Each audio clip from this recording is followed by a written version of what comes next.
Question is a statistics question, and basically they give us some sort of estimate, right?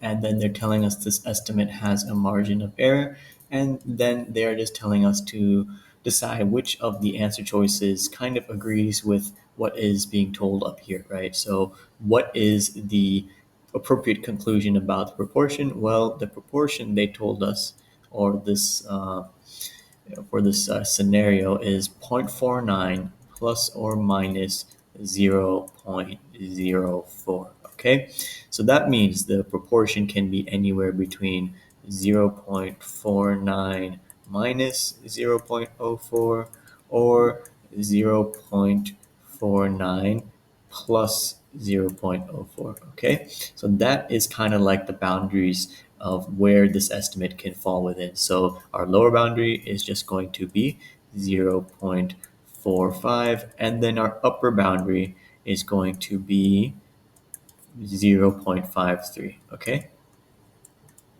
and which answer choice kind of helps us determine that? Well, this one is definitely wrong.